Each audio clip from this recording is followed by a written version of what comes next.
New York times എന്ന് പറയുന്ന മുത്തശ്ശൻ, ആ മുത്തശ്ശനെതിരെ ഇറങ്ങിയിരിക്കുകയാണ് ട്രംപ്, കൊമ്പ് കോർക്കാൻ ഇറങ്ങിയിരിക്കുകയാണ്.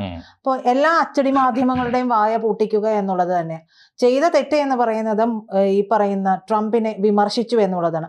ലോകപ്രശസ്തരായിട്ടുള്ള മാധ്യമ പ്രവർത്തകരെല്ലാം തന്നെ ഇത് ഈ പത്രത്തിൽ എഴുതുകയും എല്ലാവരും വായിക്കുകയൊക്കെ ചെയ്തിരുന്നു. ഈ കഴിഞ്ഞ ദിവസം ചാർലി കിർക്ക് എന്ന് പറയുന്ന ഒരു ന്യൂജൻ നേതാവിൻ്റെ മരണം അവിടെ സംഭവിച്ചിട്ടുണ്ട്. അപ്പോൾ അതിനെക്കുറിച്ച് ജിമ്മി കിമ്മൽ ലൈവ് എന്ന് പറയുന്ന ടോക്ക് ഷോയിൽ ജിമ്മി കിമ്മൽ അതിരൂക്ഷമായിട്ട് ട്രംപിനെ വിമർശിക്കുന്നുണ്ട്. ആ വിമർശനത്തിന് ശേഷം അവിടെ ഉണ്ടായ ഒരു മാറ്റം എന്ന് പറയുന്നത് ഈ ടോക്ക് ഷോ തന്നെ ഇല്ലാതെയാക്കി കളഞ്ഞു. ജിമ്മി കിമ്മിന് ഇനി ഒരു ചാനലുകളിലും ഇത്തരത്തിലൊരു ടോക്ക് ഷോയുമായി എത്താൻ കഴിയില്ല. ഇത്തരത്തിലെന്നല്ല, ഒരു ടോക്ക് ഷോയും അദ്ദേഹത്തിന് നടത്താൻ കഴിയാത്ത രീതിയിലേക്ക് ട്രംപ് പൂട്ടി. പക്ഷെ ട്രംപ് പറയുന്നത് അയ്യോ ഞാനൊന്നും ചെയ്തില്ല എന്നാണ്. എന്താ മാഷ ഈ നടക്കുന്നത്? ട്രംപ് ഏറ്റവും ഒടുവിൽ അമേരിക്കയിലെ മാധ്യമങ്ങളെ കയറി കൈകാര്യം ചെയ്യുകയാണ്. പ്രിന്റ് മീഡിയയാണ് ആദ്യം പിടിച്ചത്. അതാണ് ന്യൂയോർക്ക് ടൈംസിനെതിരെ ഒരിക്കലും അവർക്ക് താങ്ങാനാവാത്ത വലിയ ഇദ്ദേഹത്തിൻ്റെ മാനത്തിൻ്റെ വില ഭീകരമാണ്. അപ്പോൾ മാനനഷ്ടത്തിന് കേസ് കൊടുത്തു. ന്യൂയോർക്ക് ടൈംസിനെ കുറിച്ച് മാത്രമല്ല, 2024 അദ്ദേഹത്തിൻ്റെ ഇലക്ഷൻ കാലത്ത് തൊട്ട് ന്യൂയോർക്ക് ടൈംസിൽ ട്രംപിനെതിരായിട്ട് എഴുതിയ എല്ലാവരെയും കുറിച്ച്, ആ മുഴുവൻ എഴുത്തുകാരെയും, ജേർണലിസ്റ്റുകളെ, ജീനിയസുകളെ ഒക്കെ പ്രതി ചേർത്താണ് കേസ് ന്യൂയോർക്ക് ടൈംസിനെ കുറിച്ച്. അതുപോലെ തന്നെ ന്യൂയോർക്ക് ടൈംസിൻ്റെ സഹോദര സ്ഥാപനമാണ് പെൻഗ്വിൻ. അപ്പോൾ ആ പെൻഗ്വിൻ ബുക്സ് ട്രംപിനെ കുറിച്ചുള്ള ഒരു പുസ്തകം പ്രസിദ്ധീകരിച്ചു. വസ്തുനിഷ്ഠമായിട്ടുള്ള ഒരു വളരെ വിപുലമായൊരു പുസ്തകമാണ്. അതിന് പെൻഗ്വിനെതിരായിട്ടും കേസ് കൊടുത്തു. ഇങ്ങനെ അച്ചടി മാധ്യമ രംഗത്തെ മൊത്തത്തിൽ നിശബ്ദമാക്കാനുള്ളൊരു നീക്കം ട്രംപ് നടത്തി കഴിഞ്ഞു. അത് തുടരുന്ന അതേ സമയത്ത് തന്നെയാണ് ഇപ്പോൾ അദ്ദേഹം കൈവച്ചിരിക്കുന്ന ഇലക്ട്രോണിക്സ് മീഡിയയിലാണ്. ഇലക്ട്രോണിക്സ് മീഡിയ എന്ന് പറഞ്ഞാൽ ABC ആണ് അമേരിക്കയിലെ ഏറ്റവും വലിയ നെറ്റ്വർക്ക്. ABC നെറ്റ്വർക്കാണ്. അത് അവരുടെ ഒരു ടോക്ക് ഷോ ആണ്. അവർ പ്രൊഡ്യൂസ് ചെയ്യുന്ന ടോക്ക് ഷോ ആണ് ജിമ്മി കിമ്മൽ.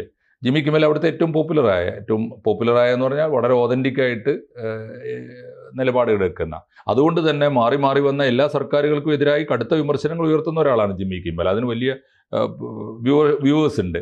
അപ്പോൾ വ്യൂവർഷിപ്പ് ഉള്ളത് കൊണ്ട് തന്നെ അതിന് വലിയ മാർക്കറ്റ് ഉണ്ട്.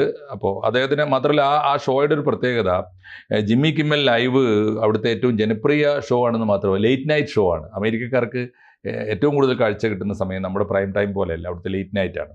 അപ്പോൾ അത്തരത്തിലൊന്നാണ് ഈ Jimmy Kimmel show. Jimmy Kimmel live ഇനി നടത്താനാവാത്ത വിധത്തിൽ വരിഞ്ഞു മുറുക്കി അവസാനിപ്പിച്ചിരിക്കുകയാണ്. അത് ഉണ്ടായത് ഇപ്പോൾ ഈ ചാർലി കിർക്കിൻ്റെ കൊലപാതകമാണ്. ഏറ്റവും ഒടുവിലത്തെ അദ്ദേഹത്തിൻ്റെ ഷോയിൽ ചാർലി കിർക്കിൻ്റെ കൊലപാതകം.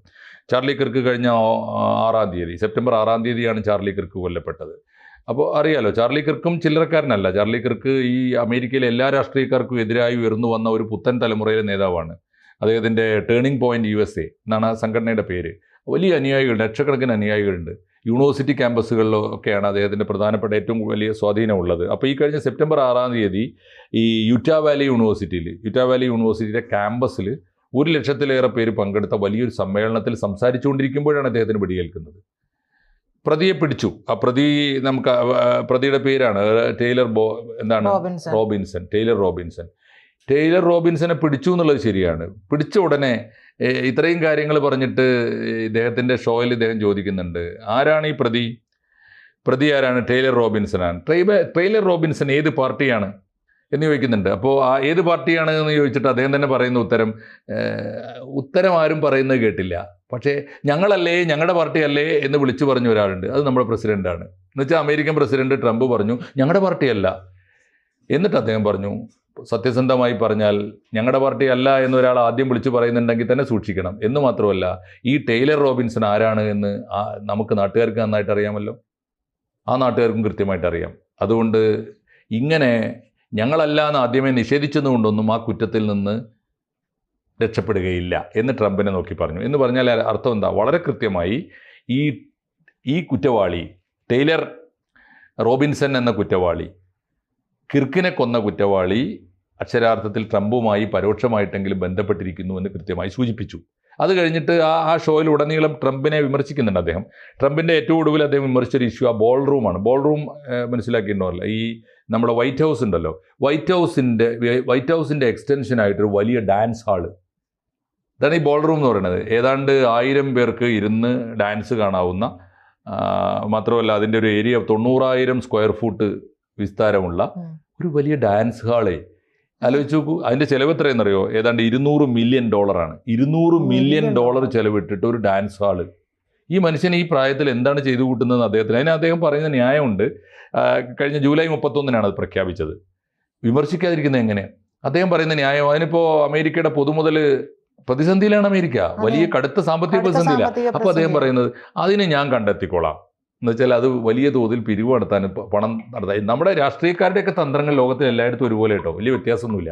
അത് ഞാൻ പിരിച്ച് കണ്ടെത്തിക്കൊള്ളാം, ഞാൻ ഉണ്ടാക്കിക്കൊള്ളാം, സ്പോൺസർഷിപ്പിലൂടെയൊക്കെ ഞാൻ ഫണ്ട് ഉണ്ടാക്കിക്കൊള്ളാം എന്നാണ് പറഞ്ഞത്. അപ്പോൾ അതിനെയും ഇദ്ദേഹം നന്നായി വിമർശിച്ചു. തീർച്ചയായിട്ടും ഇനി അങ്ങനെ സ്പോൺസർഷിപ്പിൽ നിന്ന് ആളുകളുടെ ഉദാരമായ മനസ്സുകൊണ്ട് ജീവകാരുണ്യ പ്രവർത്തനം പോലെ പണം പിരിച്ച് നടത്തേണ്ട സ്ഥാപനമാണത്. എന്താ സ്ഥാപനം? എന്താ? ഡാൻസ് ഹാളാണ്.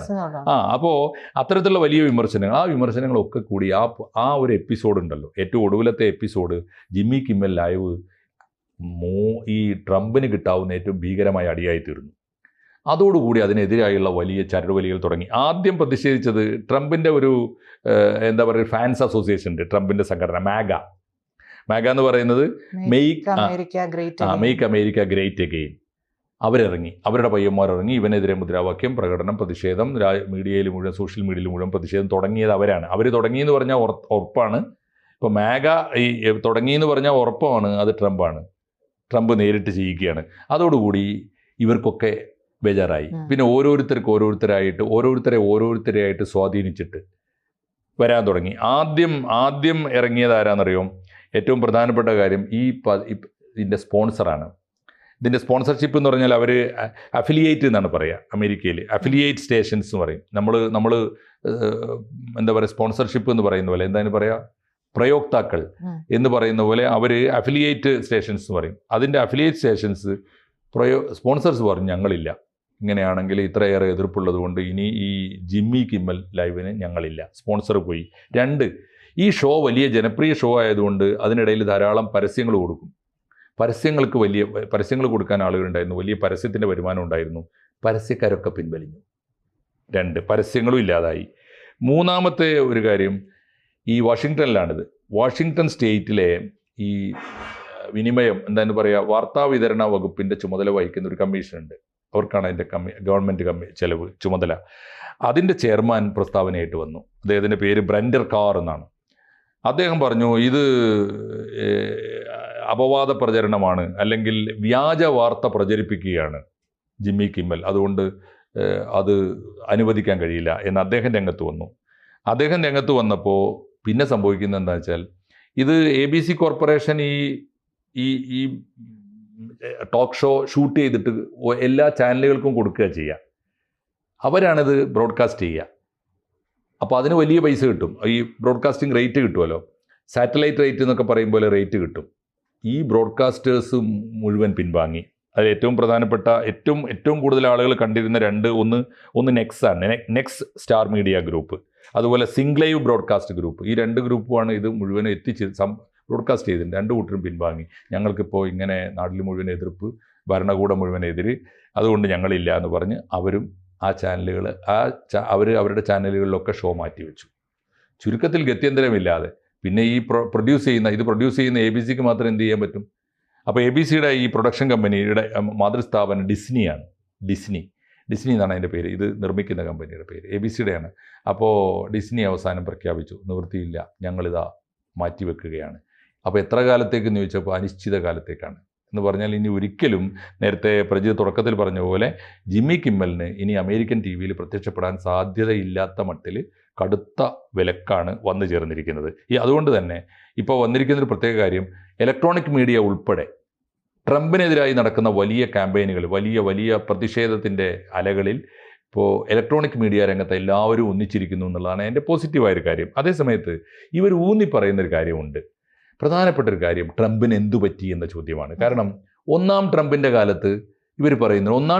കാലത്ത് ഇവരൊക്കെ അവിടെ ഉണ്ടായിരുന്നല്ലോ, ഈ പരിപാടികളൊക്കെ ഉണ്ടായിരുന്നു. ഇതേ രീതിയിൽ തന്നെയാണ് അമേരിക്ക ആര് ഭരിക്കുമ്പോഴും, ബുഷ് ഭരിക്കുമ്പോഴും, ക്ലിൻ്റൺ ഭരിക്കുമ്പോഴും, ഒന്നാം ട്രംപ് ഭരിക്കുമ്പോഴും ഈ ചാനലുകളും ഈ ടോക്ക് ഷോകളും ഒക്കെ നടന്നിട്ടുണ്ട്.